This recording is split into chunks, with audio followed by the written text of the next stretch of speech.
Senhoras e senhores, boa noite. O CRA-MG, Conselho Regional de Administração de Minas Gerais, tem o prazer de recebê-los nesta noite especial para mais um Debates em Administração.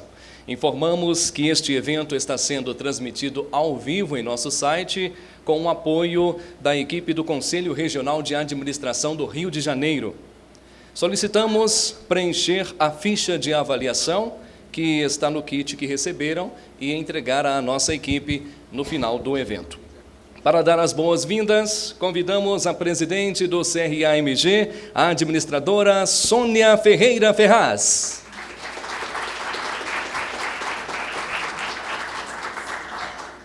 Boa noite. Eu gostaria de agradecer a todos pela boa vontade com que se locomoveram. Muito obrigada.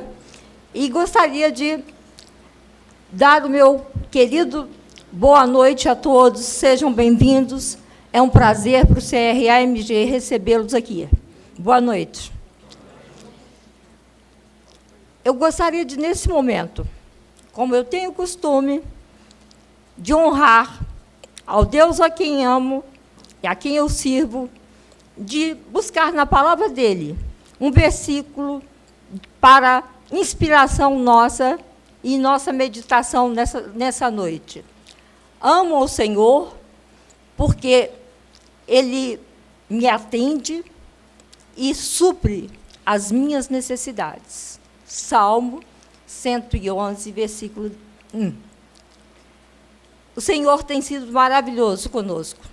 E nós, lá do CRA-MG, temos experimentado, nesse ano, quantas bênçãos Ele tem derramado sobre a vida do CRA-MG, porque nós temos buscado a orientação dEle para tomarmos as decisões em prol da nossa categoria. E é por isso que nós o bendizemos. Mas eu não poderia deixar de, ao fazer a abertura dessa noite, dizer para vocês da minha alegria e da alegria do conselho, dos conselheiros do CRA-MG, que não estão todos aqui por motivos diversos, mas nós temos aqui uma representação deles, de termos, nessa noite de debates, uma palestra com o título Responsabilidade Jurídica do Profissional de Administração. E, principalmente, não só porque é um tema novo a ser tratado na administração, mas porque esse tema foi desenvolvido por uma pessoa que é muito querida, nossa, lá no CRA de Minas Gerais. É o nosso assessor jurídico, doutor Abel Chaves. E o doutor Abel é a pessoa que nós temos por ele um respeito muito grande, pela sua capacidade, pelo seu profissionalismo.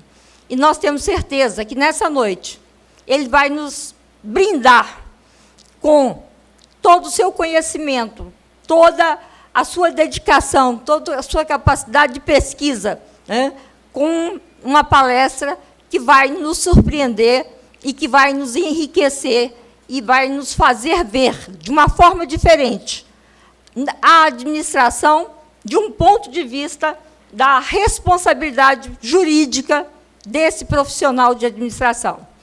E eu quero, nesse momento, dando as boas-vindas a todos que aqui estão e agradecendo a todos pela presença, dar também as boas-vindas ao nosso palestrante e dizer a ele que o tempo é seu. Nós esperamos que você o use bem e que o Senhor possa inspirá-lo e falar através de você. Boa noite e muito obrigada.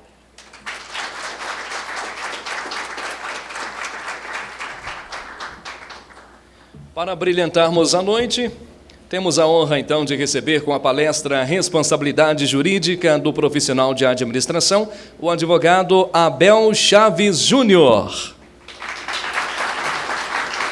Abel Chaves Júnior é assessor jurídico do CRA-MG, pós-graduado em Direito de Empresa pela PUC Minas, professor universitário da Faculdade Anhanguera e PUC Minas, nas áreas de Direito Empresarial, Direito Tributário e Direito do Trabalho.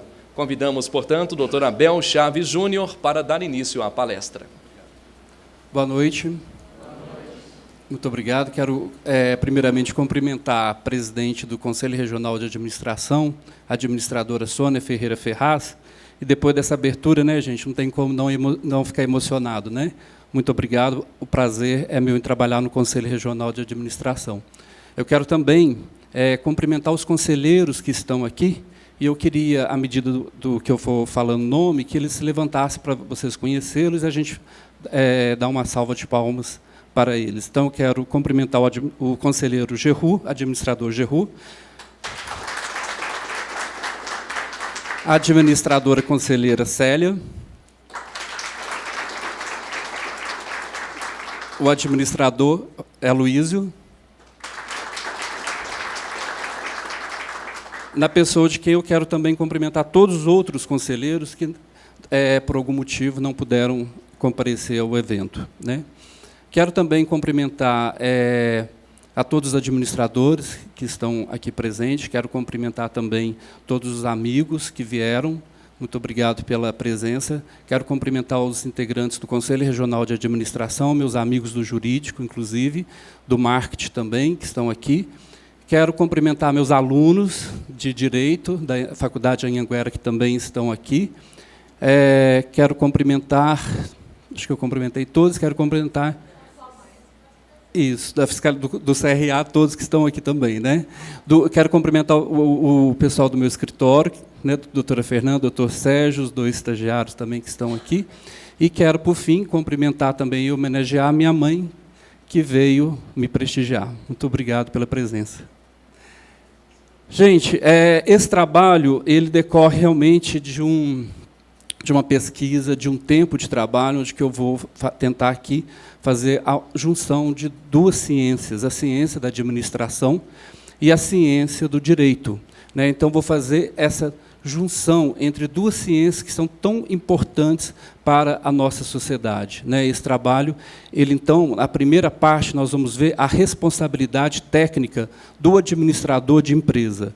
Toda empresa que trabalha na área da administração, de acordo com os artigos 2º e 3º da Lei 4.769, tem que ter um responsável técnico. Então, nós vamos conhecer esse responsável técnico, quem já é responsável técnico vai perceber, né, quais são as suas atividades, as suas obrigações. Vai ser a primeira parte da palestra, então, a responsabilidade técnica prevista na 4769 e no Decreto-Lei 61.934, de 1967. Depois, eu vou ter uma tarefa árdua, que é dizer sobre 4 responsabilidades do administrador de empresas. Então, nós vamos ver a responsabilidade civil, responsabilidade tributária, responsabilidade trabalhista e responsabilidade penal.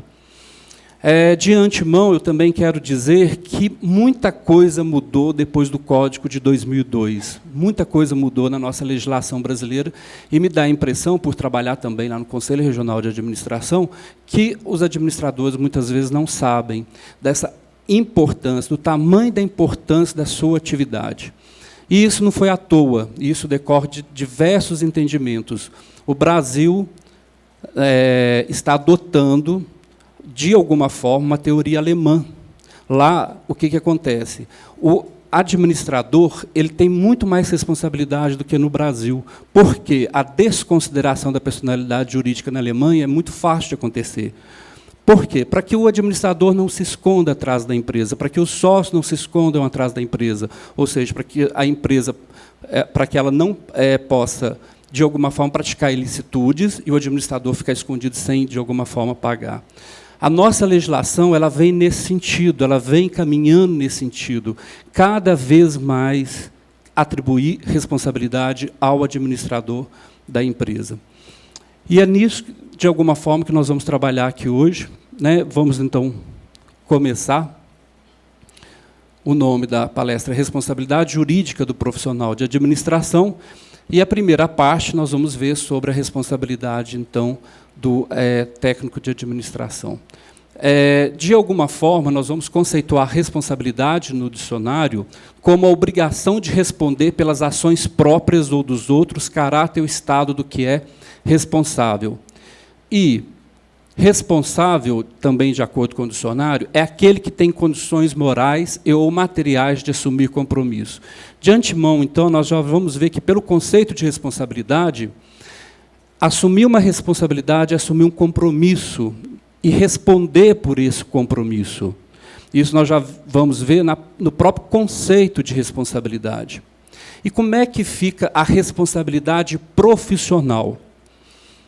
A responsabilidade profissional no Brasil, para determinadas atividades profissionais, ela exige uma qualificação profissional prevista, inclusive, na nossa Carta Maior, na nossa Constituição Federal de 1988, artigo 5º, inciso 13. E o que quer dizer essa qualificação profissional? A qualificação profissional será, então, a junção de 2 elementos para que a pessoa possa, aí sim, exercer atividade profissional. Quais são essas qualificações? Primeiro, a habilitação técnica de acordo com as normas do MEC, ou seja, a graduação. Só a graduação te dá condições a pessoa que se habilitou a exercer atividade profissional no Brasil, não, para algumas atividades profissionais, como acontece com os advogados, como acontece com os médicos, como acontece, obviamente, com os administradores, como acontece com os engenheiros. Além disso, é necessário a inscrição no Conselho Profissional. Isso é uma determinação, gente, da Constituição Federal. É necessário, então, que o profissional se habilite, de acordo com as normas do MEC, e, além disso, que se inscreva no Conselho Profissional. É essa obrigatoriedade que nós vamos ver lá na frente, que enseja, então, a natureza de direito público desses conselhos, diferentemente dos sindicatos. Então, nós vamos ver isso um pouquinho mais lá na frente.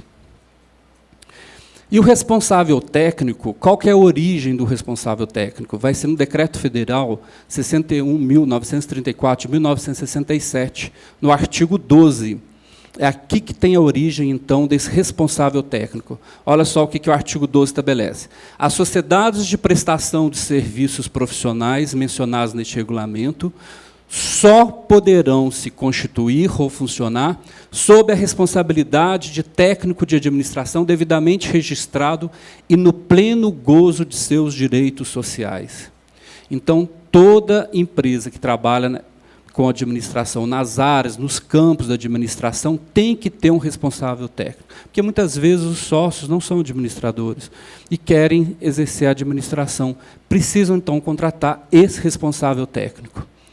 O técnico em administração, ou os técnicos de administração que fizerem parte das sociedades mencionadas neste artigo, responderão, olha o detalhe, individualmente perante os conselhos pelos atos praticados pelas sociedades em desacordo com o Código de Deontologia Administrativa, ou seja, o Código de Ética. Então, é muito importante, porque o próprio artigo 12 ele já cria o responsável e já cria também a responsabilidade gigantesca dele, que nós vamos ver também que, de acordo com o Código Civil, realmente se tornou ainda maior.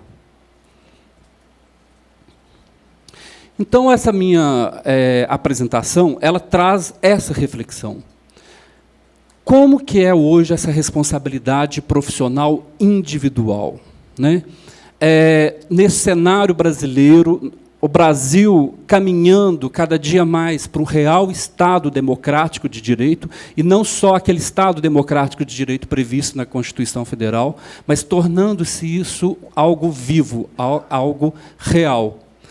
E também, qual que é essa responsabilidade de acordo com o Código Civil de 2002? Então, quer dizer, nós já estamos até um pouco atrasados, porque, na realidade, o Código já tem um bom tempo.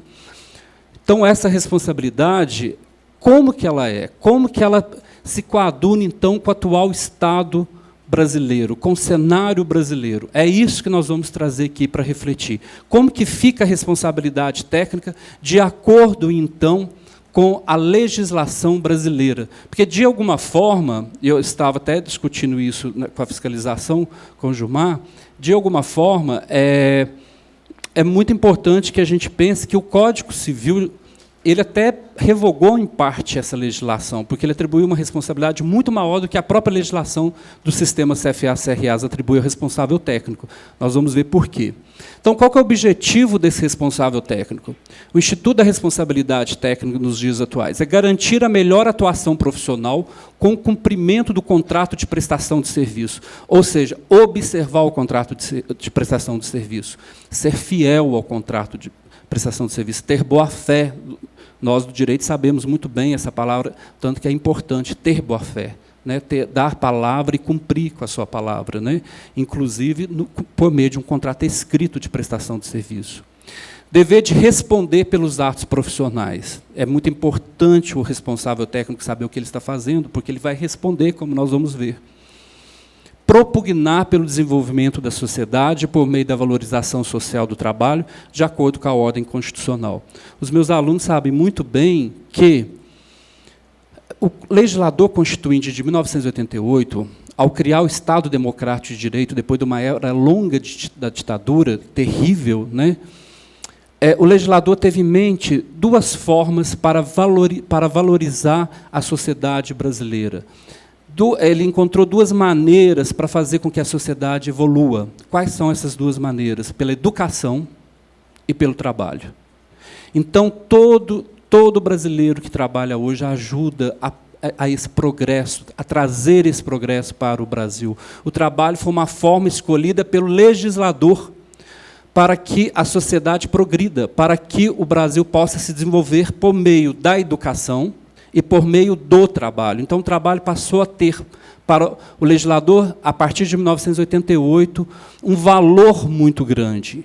E o profissional que está na empresa tem que contribuir para a valorização social, muito mais do que o seu próprio negócio. Então, eu falo isso muito no direito do trabalho, principalmente nas aulas de direito do trabalho, sobre esse assunto.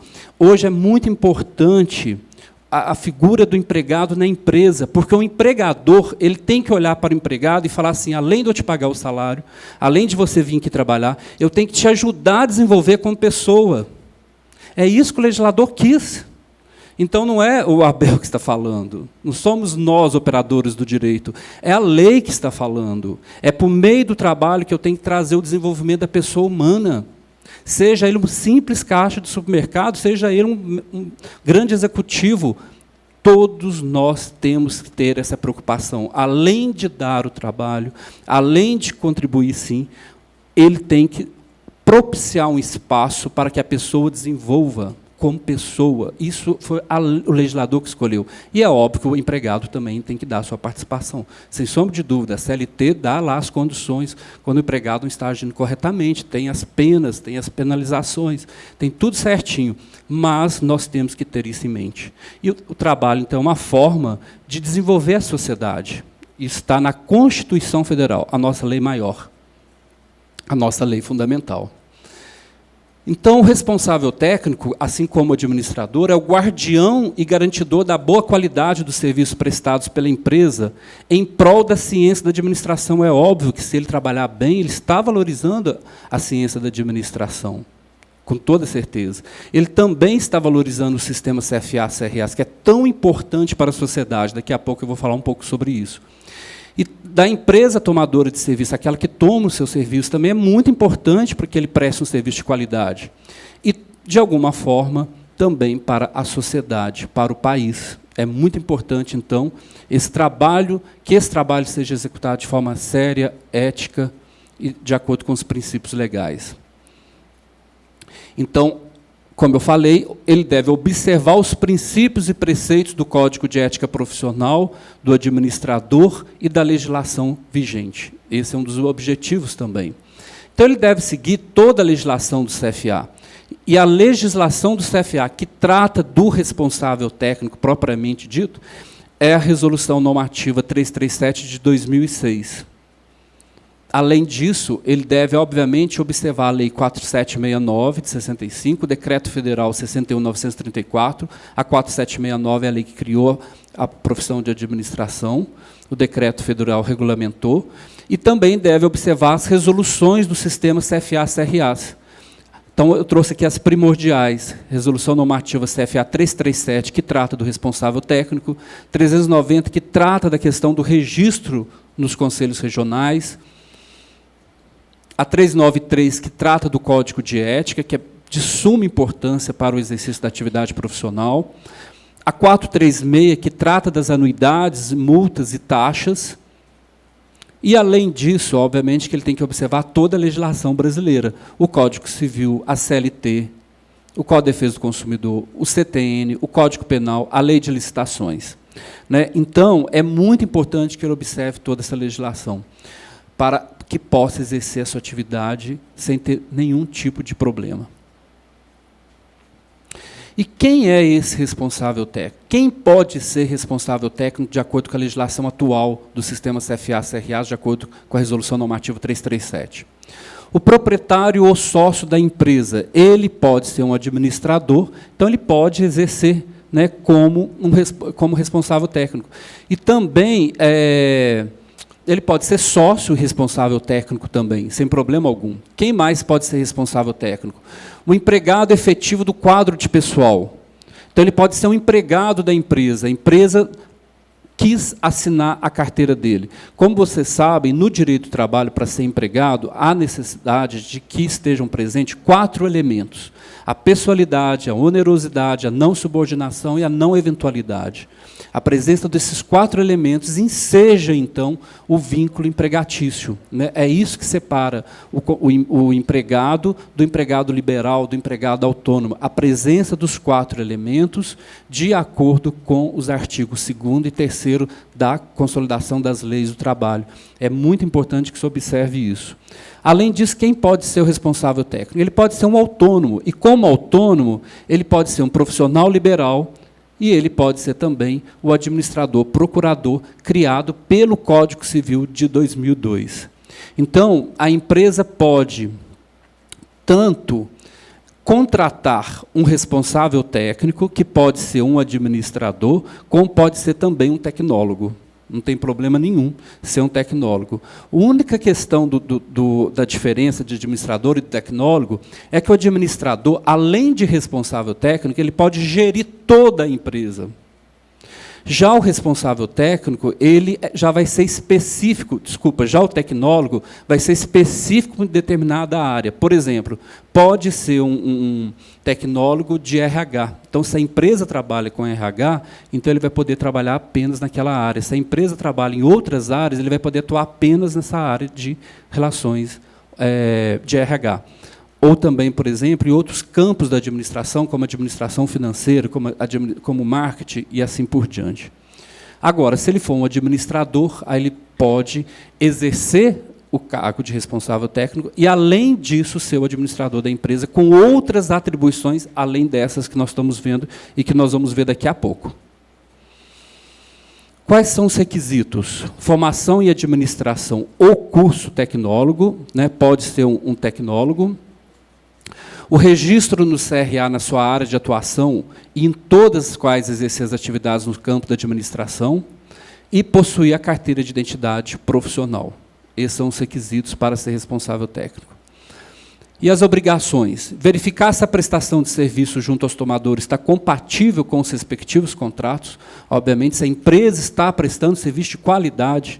Então, quer dizer, o responsável técnico, a obrigação dele é muito grande. Muito grande. Até porque, se ele for administrador, é maior ainda, como nós vamos ver daqui a pouco.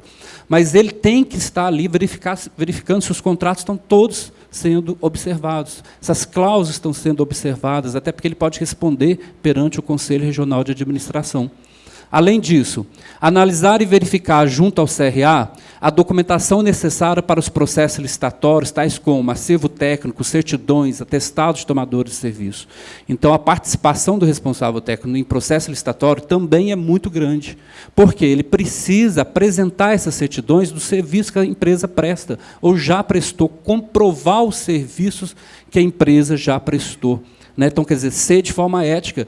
Eu já trabalhei em alguns processos lá no CRA, que já apareceu, de certidões falsas. de atestados falsos em processo licitatório. Gente, isso dá um problemão imenso para a empresa, para o responsável técnico. Como é que o responsável técnico apresenta no processo licitatório uma certidão comprovando um serviço, por exemplo, de 1.000 pessoas que a empresa não prestou, que, na realidade, é uma ficção, não é real?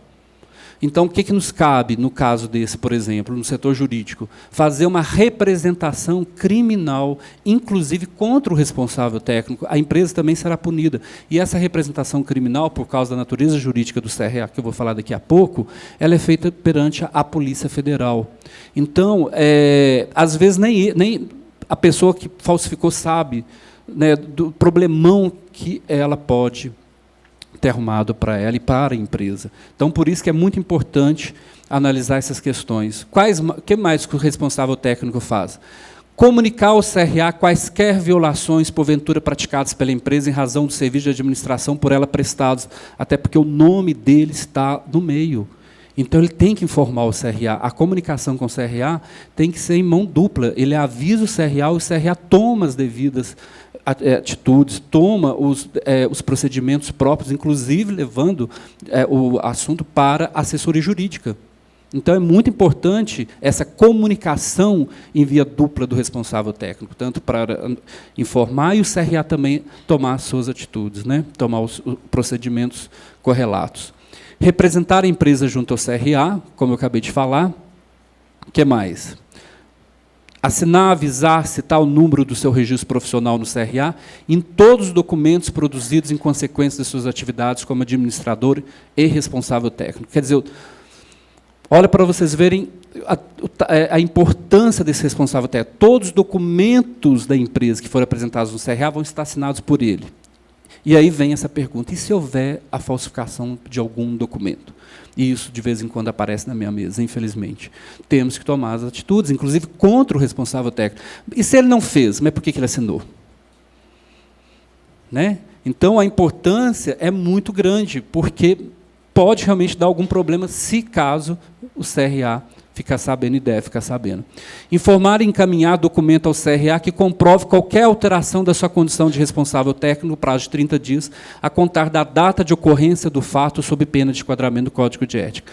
Acontece também no CRA aconteceu o seguinte fato: o responsável técnico para de trabalhar na empresa, desaparece, não vai mais ao CRA, não tem mais comunicação com o CRA, e depois de 5 anos, aparece algum documento lá falso, por exemplo, do CRA, e quem está lá no processo constando como responsável técnico? Fulano de tal.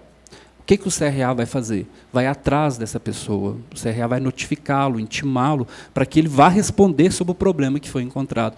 E aí ele vira muitas vezes e fala assim, mas eu já não trabalho nessa empresa há tantos anos, mas ele vai ter que comprovar isso. Então, ele tem que, obrigatoriamente, ir ao CRA e informar que ele não está mais trabalhando, respondendo pela empresa como responsável técnico. Isso é obrigação legal. A empresa pode fazer isso? Deve. Mas e se a empresa esquecer? E se a empresa também não informar? Porque a empresa, ela pode... o responsável até pode deixar de trabalhar na empresa, mas a empresa tem que contratar outro, óbvio. E informar o CRA. E aí começa a relação do CRA com aquele responsável técnico. Informar e encaminhar documentos ao CRA que comprova qualquer alteração, isso nós já falamos. Gente, e aqui qual que é a carga horária do responsável técnico? Aqui eu tenho uma questão para analisar, que eu já conversei várias vezes com o Gilmar na fiscalização, em relação à exigência da resolução a respeito da jornada mínima e máxima do responsável técnico, que eu entendo que há aí um problema com a CLT. Então, a resolução estabelece que a carga horária mínima é de 4 horas semanais e a carga horária máxima é de 44 horas semanais. Por que eu faço essa consideração? Porque como exigir uma carga mínima de quem não é empregado? Porque o empregado, você estabelece um contrato de mão dupla, né? Então, você estabelece quais serão as condições do contrato. E do autônomo? Eu, por exemplo, posso ser advogado autônomo, como vários advogados são, e trabalhar para diversas empresas sem ter que cumprir uma carga horária, porque isso afronta outras leis como o Código Civil. E a nossa resolução, eu já apontei isso de alguma forma, e essa resolução ela vai ser modificada, traz essa carga horária mínima e máxima para o responsável técnico, inclusive para todo e qualquer responsável técnico. Para o empregado, tudo bem, pode até haver uma exigência mesmo, mas exigir uma carga horária para o administrador que não é empregado, que trabalha como profissional liberal, que trabalha como autônomo, eu vejo que aí pode esbarrar realmente nas normas do Código Civil. É a Resolução 337 que traz essa obrigação. Ok. Agora nós vamos falar um pouquinho sobre as obrigações do responsável técnico perante o Conselho Regional de Administração. Gente, o CRA e o CFA, né, o CFA e o CRA constituem um sistema único, né, tem como objetivo fiscalizar e orientar o exercício da atividade profissional, assim como acontece com a OAB, assim como acontece com a medicina, assim como acontece com a engenharia, arquitetura e assim por diante. A Lei 4769, como a lei de outros conselhos, estabelece que é fiscalizar e orientar o exercício da atividade profissional. Recentemente eu fiz um parecer, os conselheiros sabem muito bem disso, em que eu apontei essa fiscalização no mundo moderno, como ela deve ocorrer, porque essa fiscalização ostensiva, ela realmente não tem muito a ver com o Estado democrático de direito que a gente aprende lá nos bancos da faculdade. Né, a fiscalização no Estado democrático de direito, ela é muito mais pela conscientização do porquê, do motivo que o profissional tem que estar vinculado a um conselho, do porquê que o conselho é importante para a sociedade, e eu defendo isso piamente, nem todos os países do mundo têm o que nós temos aqui, e eu vejo muitas vezes, né, em várias palestras e em vários estados, muita gente falando, para que os conselhos existem? Será que os conselhos não deveriam, só querem arrecadar? Não, gente, os conselhos existem para dar segurança a nós, cidadãos. Os conselhos existem para que nós possamos ter tranquilidade nos serviços que são prestados pelos profissionais. Então, alguém pode me contratar como advogado, como é o caso do CRA, eu presto serviço para o CRA, o CRA ele tem uma segurança ao saber que atrás de mim tem a OAB, Ordem dos Advogados do Brasil, que se eu não agir de acordo com a ética, se eu não agir de acordo com os ditames legais de toda a legislação prevista no Brasil, eu posso sofrer uma penalidade, inclusive eu posso perder a minha habilitação como advogado. Então, é muito importante essa função dos conselhos. Nós podemos comprar um apartamento no 15º andar de um edifício, sabendo que ele não vai desabar, porque nós esperamos que o Estado tenha zelado por nós, por meio do Conselho de Engenharia. Né? Porque não pode se construir um prédio, por exemplo, com areia de praia. O engenheiro é que sabe disso, porque se for com areia de praia, o prédio vai desabar, o que aconteceu no Rio de Janeiro. Então, e vários agora, há pouco tempo também, que o outro prédio lá desabou. Será que faltou, então, a fiscalização do Conselho? Né? É para nossa proteção que existe. Né? O Conselho existe para a segurança nossa, não necessariamente do profissional. É claro que ele tem que fazer isso. O que nós estamos fazendo aqui hoje é o debate em administração promovido pelo CRA. O CRA convidou os seus administradores para receber a orientação do exercício da atividade profissional. O CRA está contribuindo para o profissional de administração. Está exercendo o que a lei determina. A 4769, orientar e fiscalizar para que eles possam trabalhar bem, dar segurança à sociedade. É isso que o CRA faz e faz muito bem, e está de parabéns, porque esse debate a gente tem toda terça-feira. Hoje é minha palestra, mas toda terça-feira tem uma palestra promovida pelo CRA aqui em Belo Horizonte. Né? Nesse local, exatamente. E o CRA do Rio de Janeiro, eu fiz essa palestra já também o mês passado, no Conselho Regional do Rio de Janeiro, também, eu falei lá também para os cariocas, vocês estão de parabéns, né, porque vocês vieram receber orientação para exercer atividade profissional, né, em prol de vocês, em prol das pessoas que estão contratando vocês, em prol da sociedade, em prol do Brasil. A prestação de serviço no Brasil é muito ruim. Infelizmente, eu falo muito isso. Precisamos melhorar para poder competir com o resto do mundo. Constitui em seu conjunto uma autarquia dotada de personalidade jurídica de direito público. Eu já adiantei isso. É a diferença que tem dos conselhos com os sindicatos. Por que o conselho tem natureza jurídica de direito público? Porque é uma autarquia pública federal. Eu preciso saber da natureza jurídica. Primeiro, eu preciso saber da natureza de tudo. A gente precisa saber da natureza da areia para ver se pode, com ela, construir um prédio. Eu preciso saber da natureza da madeira para ver o que eu posso fazer com ela. No mundo do direito, no universo do direito, é a mesma coisa. Eu preciso saber da natureza jurídica para ver qual regime que eu vou aplicar.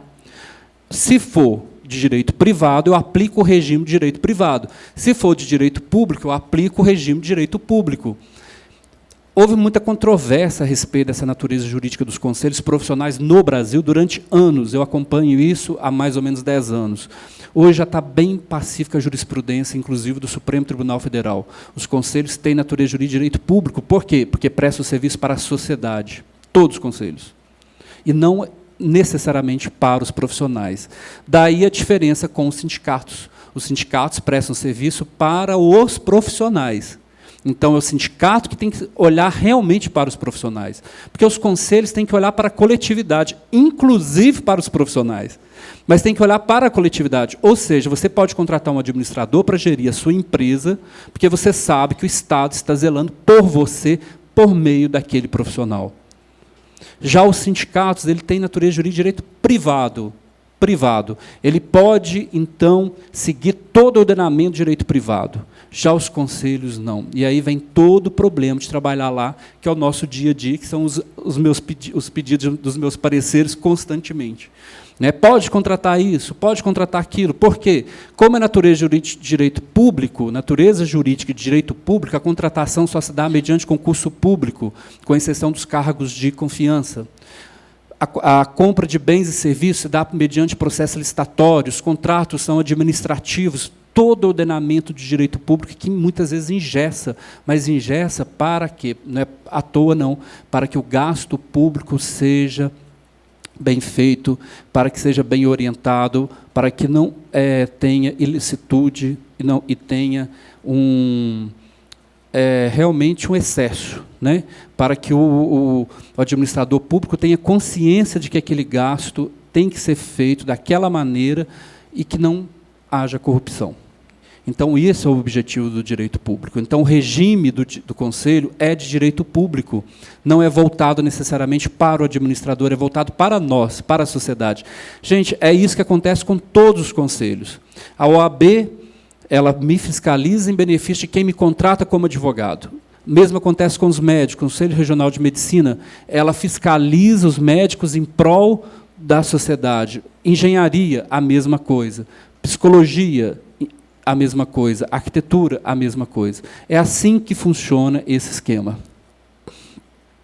A pessoa que se habilitou no curso de administração, tecnólogo em administração, para exercer atividade profissional, terá que se registrar no CRA. Para o exercício da atividade profissional, como eu demonstrei no início da apresentação, é necessário o registro no Conselho. No Brasil, então, são 2 requisitos. Eu me formei, me tornei, me habilitei em determinado curso. Isso é o suficiente para eu exercer atividade profissional? No Brasil, não. Ainda tem que ter o registro no Conselho. E quais são as exigências para o exercício? Habilitação profissional, registro no CRA, carteira de identidade profissional e quitação da anuidade profissional do CRA, que tem natureza jurídica tributária, né? A anuidade que se paga para os conselhos é tributo, é diferente das anuidades pagas ou das contribuições pagas para os sindicatos, com exceção da contribuição sindical. A contribuição sindical dos sindicatos realmente é uma contribuição de natureza tributária, só essa, as outras não. Já a anuidade cobrada pelos conselhos tem natureza jurídica de tributo. Né? De acordo com a legislação tributária brasileira, nós temos 5 espécies de tributos: os impostos, as taxas, as contribuições especiais, a contribuição de melhoria e os empréstimos compulsórios. A contribuição profissional ela é subespécie da contribuição especial, que se subdivide mais em 4. Então, ela é tributo, e isso já está pacífico na jurisprudência, de acordo com a orientação do Supremo Tribunal Federal. É tributo e aí se aplica toda a questão tributária, que é bem mais complicada, e a gente vai ver um pouco disso mais na frente. Exigência para o exercício. observância ao código de ética. A ética é fundamental para o exercício de qualquer profissão, inclusive para o responsável técnico, né? Gente, e quais são as penalidades do responsável técnico? A transgressão pela pessoa física, né, junto ao CRA, falta de registro profissional no CRA, é uma transgressão à ordem, de acordo com o decreto 61.934. Há uma multa para a pessoa física, também de acordo com a resolução normativa 436, falta do registro profissional, R$ 750. E, além disso, a pior penalidade, que é a penalidade criminal, exercer profissão ou atividade econômica, ou anunciar que exerce sem preencher as condições e que, por lei, está subordinado ao seu exercício. Então, é crime exercer a profissão sem ter o registro no Conselho Regional de Administração, assim como também é crime exercer a advocacia sem ter o registro na OAB, né? Inclusive, a pena é a prisão, né, simples de 15 dias a 3 meses ou multa. E a transgressão pela pessoa jurídica que não tem um responsável técnico. Conivência com o exercício legal da profissão é crime também. A empresa exercer a profissão, vamos supor, porque não sabe da legislação, ninguém pode alegar no Brasil não conhecer a lei. É uma transgressão.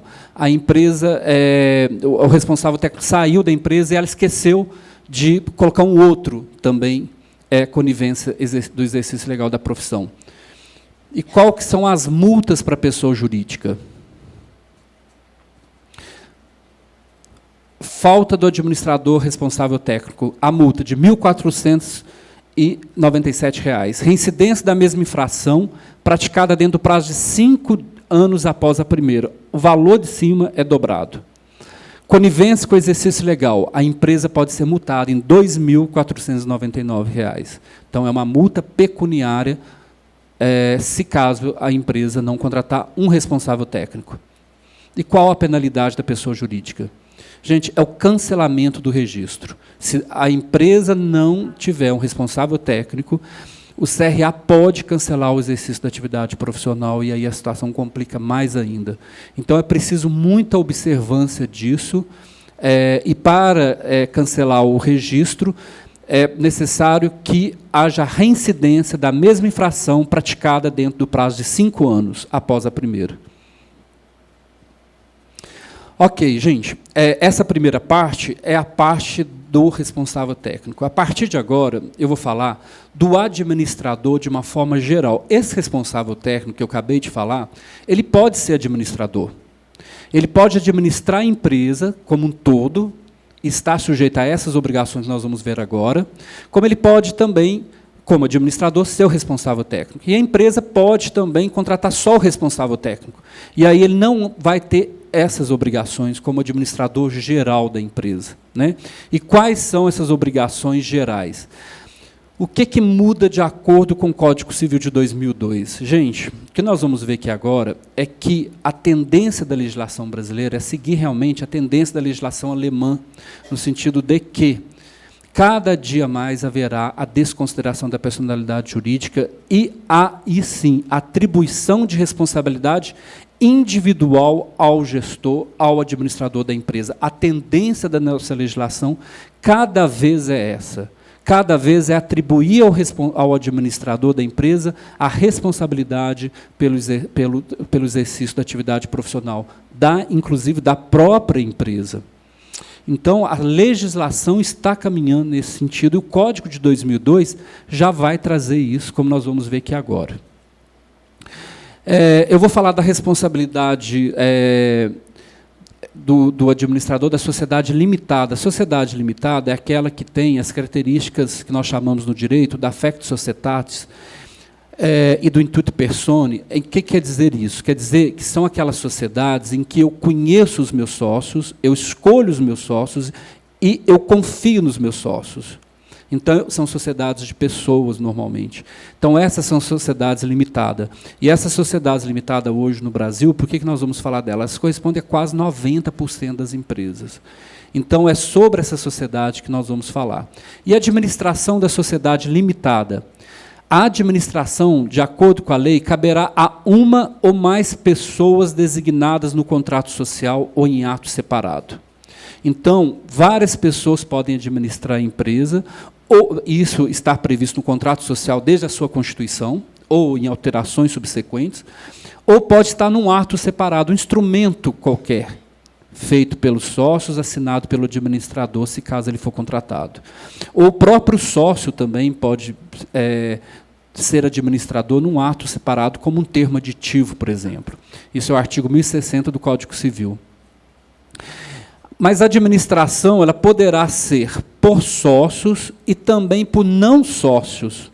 Então, a administração dessas empresas limitadas, dessas sociedades limitadas, elas podem ser pelos próprios sócios, ou eles podem ser também por outras pessoas, contratadas para esse fim. E é aí que entra a figura do administrador. Então, a empresa pode contratar um administrador para administrar essa empresa e deve, obviamente, se ela estiver atuando nos campos da administração, de acordo com o artigo 2º e 3º da Lei 4769. Então, o administrador é aquele que dirige ou gerencia determinado negócio jurídico ou serviço. Por ato de confiança, ele vai assumir, em regra, os plenos poderes para gerir a sociedade, ou aqueles poderes que a ele foram delegados.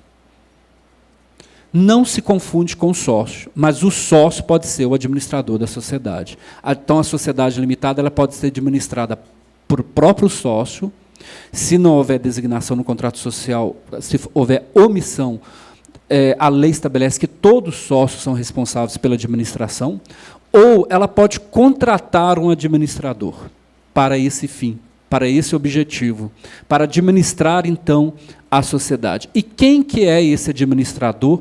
E aí sim vem algumas modificações no Código Civil. É o bacharel em administração. E aí vem, esse administrador, primeiro, ele tem que ser bacharel em administração, porque o Código Civil foi omisso, ele fala assim, é um administrador que terá que administrar uma sociedade limitada. E aí veio uma dúvida, como o Código Civil não deixou claro se tem que ser bacharel em administração, veio essa dúvida, será que o administrador tem que ser bacharel em administração, ou pode ser qualquer pessoa credenciada pela empresa? Gente, eu defendo piamente a tese de que esse administrador tem que ser obrigatoriamente formado em administração e registrado no Conselho Regional de Administração. Eu entendo que o Código Civil é uma lei ordinária, e a 4769 é uma lei ordinária. O Código Civil não revogou a 4769. Os dois ordenamentos são simultâneos. Os dois ordenamentos podem ser conjugados perfeitamente. Há essa dúvida na sociedade, depois do Código 2002, se esse administrador tem que ser bacharel em administração. A resposta, na minha forma de entender, e de alguns doutrinadores, como, inclusive, Sacha Calmon, aqui um doutrinador de Belo Horizonte, respeitadíssimo do direito tributário, defende essa tese, e eu comungo com essa tese. O administrador tem que ser bacharel em administração. Mas o Código Civil não fala que tem que ser bacharel em administração, mas não precisa. Não precisava dizer isso, porque as leis no sistema brasileiro, elas são sistemáticas, como nós estudamos lá no Banco de Direito. Nós temos que interpretar as leis no seu conjunto, não excluindo umas às outras. Tudo bem que tem a revogação, que pode ser expressa ou tácita, mas, nesse caso, não tem revogação nenhuma. O administrador está lá e, obviamente, que existe uma legislação que fala do administrador, que rege a categoria da administração. Então, esse administrador tem que ser. E se o administrador não for bacharel em direito, não for um dos sócios, obviamente que ele está a sociedade está no exercício legal da profissão e deverá receber, então, as devidas punições por parte do CRA. Né? Isso então, os artigos 2º e 3º e 14 da Lei 4769, existe uma resolução normativa do CFA 293/2004, que estabelece que esse administrador tem que ser o administrador bacharel em administração. Só isso basta? Não. Tem que ter o registro no Conselho Regional de Administração. Se estiver outro administrador lá exercendo atividade profissional, está no exercício legal da profissão. Gente, a regra geral da sociedade limitada é para quem estuda direito sabe muito bem disso, o patrimônio da sociedade não se confunde com o patrimônio dos seus sócios. Essa é a regra geral. É isso que eu venho falando aqui na minha explanação. Normalmente, em regra geral, a sociedade responde pelos seus débitos e créditos. Pela inadimplência, é ela que tem que cumprir com a finalidade. A sociedade não se confunde com o seu sócio e nem dá atribuição ao administrador em regra geral. Essa é a regra geral que eu estou falando, que cada vez está caindo mais no direito brasileiro, haja vista as determinações do Código Civil de 2002. Em regra geral, os sócios e administradores não respondem com seus patrimônios pessoais pelas dívidas da sociedade. Nós aprendemos isso no direito. Isso como regra geral, mas as exceções só estão aumentando. E como que fica, então, a responsabilidade pessoal do administrador? Quando que a sociedade não responde e passa o administrador dela a responder. E aí pode ser, inclusive, o administrador sócio, mas pode ser o administrador formado em administração com registro no CRA, ele pode responder pessoalmente com o seu próprio patrimônio. E aí nós vamos ver em quais casos isso ocorre. É como se você excluísse a empresa e atribuísse a responsabilidade ao administrador. Em alguns casos, gente, é claro que pode sobrar para os dois. Porque se a empresa participou do conluio, porque só vai sobrar alguma coisa para pagar se houve ou uma inadimplência, como nós vamos ver que isso hoje é possível, mudando o direito anterior, ou pode ser a prática de atos ilícitos. Né? Antigamente era só a prática de atos ilícitos. Agora nós vamos ver que em 2002 não vai ser mais só a prática de atos ilícitos. Assim, o simples não pagamento pode gerar uma obrigação pessoal em cima do administrador de empresa. Então, a responsabilidade do administrador pessoal no direito civil pode se dar de tais maneiras. 1. Por culpa no desempenho de suas funções. Gente, isso não sou eu que estou falando, é a lei, aí estão os artigos. 2. Pelos atos praticados antes de averbar o instrumento de sua nomeação à margem da inscrição da sociedade. Artigo 1012 do Código Civil. E tem a terceira responsabilidade, em processo judicial a requerimento do Ministério Público ou da parte, artigo 50 do Código Civil. O segundo e o terceiro são novidades no direito brasileiro, novidades em parte, porque é desde 2002, mas muito administrador não está sabendo disso, e é por isso que o CRA convocou os administradores para poder tomar conhecimento disso. Tem uma questão aqui que é muito simples. É um documento apenas para registrar no cartório. E se o administrador não fizer isso, gente, a responsabilidade dele se tornou gigantesca. É de assustar. Mesmo que ele não tenha praticado o ato ilícito. Independe do porte, desde que seja uma sociedade. Aqui nós estamos tratando da sociedade limitada. Ou seja, não da anônima. A primeira responsabilidade. Se no desempenho de sua função o administrador praticar atos que, por culpa, trouxer danos à própria sociedade ou a terceiros que ele tenha feito um negócio jurídico, será responsabilizado pessoalmente. Então, como assim? Se a empresa não conseguir pagar por uma dívida, se caso essa dívida originou de culpa do administrador, gente, isso pode sobrar para o administrador pagar essa dívida. Né? Isso está no Código Civil, inclusive com seu próprio patrimônio. Então, olhem só, os sócios gestores, os administradores das empresas que causarem prejuízo à própria sociedade, então a sociedade, nesse caso, não está nem sabendo, ou a terceiros que tenham com ela contratado, respondem direta, pessoal e ilimitadamente. Gente, aqui a desconsideração da personalidade jurídica, não existe mais a blindagem nesse caso. Né? Normalmente se escolhe, dentre as sociedades que tem no Brasil, a sociedade limitada e a sociedade anônima, por causa da blindagem no patrimônio. São as duas sociedades que se escolhem no Brasil. Ninguém pensa na sociedade mais incomandita por ações, porque essas sociedades elas já não estão em desuso no Brasil. A sociedade limitada ela justamente existe porque blinda o patrimônio do sócio. Porque a sociedade que responde. Mas o que eu estou falando com vocês aqui é que essa blindagem cai por terra. Cai por terra. E quando cai por terra? quando houver, então, atos de má gestão contrários à lei, contrários a todo o ordenamento jurídico brasileiro, contrários ao contrato social, ao estatuto, ou seja, a empresa presta serviço de um determinado objeto social e ela passa de uma hora para outra a prestar serviço de uma forma diferente, ou o sócio resolve de uma hora para outra, ou o administrador, fazer outra coisa diferente do contrato social. Se a empresa, decorrência daquele negócio jurídico, não tiver condições de pagar, vamos supor, ela comprou algo que ela não teve condições de pagar, e isso está contrário ao contrato social, ou a forma como o contrato social estabelecia, por exemplo, todos os sócios deveriam antes ter se reunido para poder fazer aquela compra, é um ato ilegal. E aí a empresa pode virar para o administrador e falar assim, eu não vou pagar. Você agiu contra a lei, você agiu excedendo os seus poderes. E aí a gente já começa, então, a ter noção da responsabilidade do administrador em definir quais são os seus poderes no instrumento próprio, óbvio. E o administrador, muitas vezes, não sabe disso. Quais vão ser os meus poderes? O que eu posso e o que eu não posso fazer? E se for geral? Se for culpa, responde particularmente pelos seus bens. E a responsabilidade, a segunda, nós chamamos solidária. Por quê?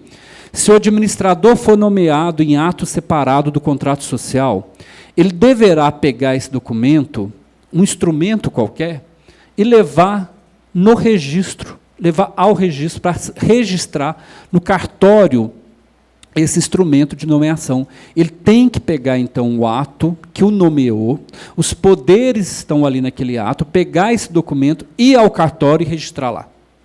Ou ir à junta, dependendo da situação da sociedade, normalmente o cartório.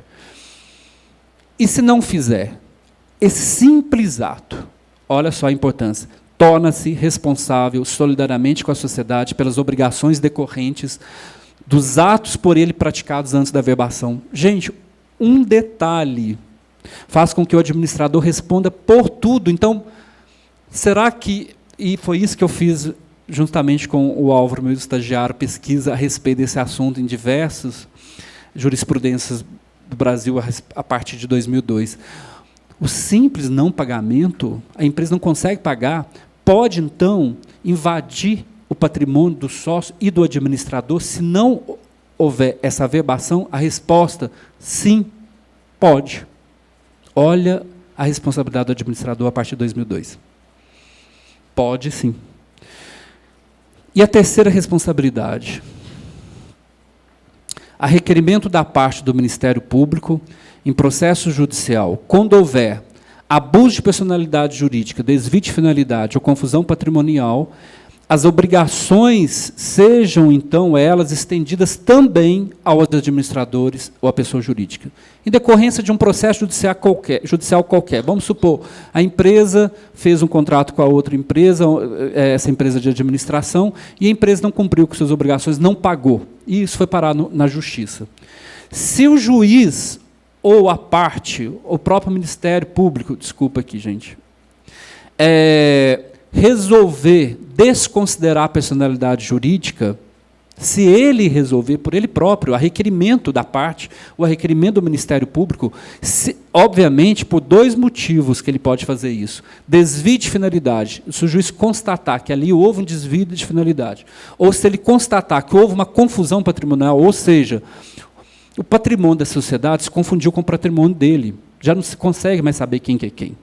O dinheiro está uma hora na conta do sócio, uma hora na conta da empresa, o sócio compra coisas particulares para a sua vida. Se o juiz verificar, isso obviamente tem que ser provado, aí o juiz pode, então, invadir, atribuir a responsabilidade pessoal ao administrador de empresa, como também ao sócio. Então, são as três responsabilidades previstas no Código Civil. Além disso, eu trouxe alguns detalhes aqui dessa responsabilidade, para vocês terem uma ideia do tamanho dela. Os administradores ou sócio-administradores que distribuírem lucros lícitos, ilícitos ou fictícios serão responsabilizados, assim como o sócio. Então, lucro ilícito ou fictício é uma forma de má gestão, responsabilidade pessoal do administrador de empresa. Uma outra, se ocorrer a liquidação irregular da sociedade, os sócios administradores responderão pela inadimplência dos débitos. Também é uma outra forma. Liquidação irregular também. Não, a empresa ela deixou de ir junto ao cartório para poder extinguir a pessoa jurídica. E deixou ela, aquela velha mania, às vezes, de deixar a empresa para lá e abrir uma outra. Gente, nesse caso, a responsabilidade também será pessoal do sócio e do administrador. Aqui eu trouxe uma jurisprudência a respeito, para a gente ver como que tem sido na justiça. Olha essa. Sócio administrador, dever de prestar conta, sentença mantida. Como decidido pelo meritíssimo juiz de primeiro grau, é certo que, em se tratando de sociedade empresária, a responsabilidade pela prestação de contas aos sócios é obrigação pessoal dos sócios ou gerentes que administram a sociedade. Então, quer dizer, prestar contas é uma coisa importantíssima. Nós vamos ver isso mais na frente. Recurso especial, uma outra jurisprudência. Multa interdição temporária do exercício da atividade do administrador. Aqui a Justiça quis interditar, inclusive, o administrador de continuar exercendo suas atividades. Seria completamente desproporcional aplicar somente a multa, mantendo-se os agentes na direção da empresa quando estes agiram ilicitamente na gestão dos recursos da sociedade. Faltou transparência na realização da operação financeira com impacto direto sobre o patrimônio da empresa. Quer dizer, a empresa sofreu com isso e, nesse caso, o juiz, além de aplicar uma multa, também, aqui é pior ainda, porque ele impede a continuidade do exercício da atividade pelo administrador. Ok, gente, essa, então, foi a apresentação da responsabilidade civil. Agora nós vamos ver a responsabilidade tributária. Como que fica a responsabilidade tributária?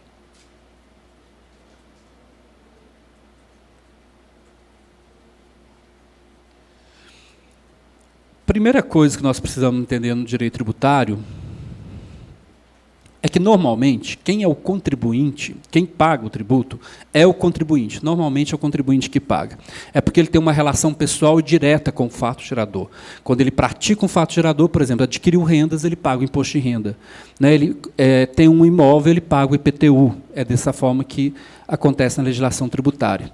Mas acontece que, em determinados casos, há uma outra forma de se cobrar, não de quem praticou o fato gerador, mas a lei ela escolhe uma pessoa para responder, inclusive no lugar do contribuinte, que na legislação tributária é chamada, então, de responsabilidade tributária. Na responsabilidade tributária, então, o responsável vai pagar, às vezes, até no lugar do contribuinte. E, detalhe, ele muitas vezes não tem, necessariamente, uma relação pessoal e direta com o fato gerador. Eu cito como exemplo, para vocês entenderem melhor esse assunto, é o caso do automóvel.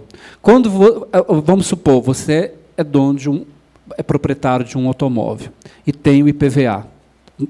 Teve o nascimento do fato gerador, a partir do momento que você se tornou proprietário do automóvel, como proprietário do imóvel. Você vende o automóvel, você vende o imóvel. A pessoa, ao adquirir o automóvel e ao adquirir também a propriedade, ela fica responsável pelos créditos tributários anteriores, ainda que ela não tenha praticado o fato gerador. É assim que funciona mesmo.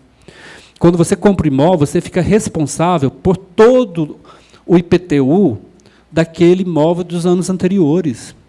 Isso funciona assim. Quando você adquire um carro, você fica responsável por todos os PVAs daquele carro, ainda que você não tenha responsabilidade nenhuma. Por que isso? Porque a lei determinou dessa forma. Nós temos que seguir a lei.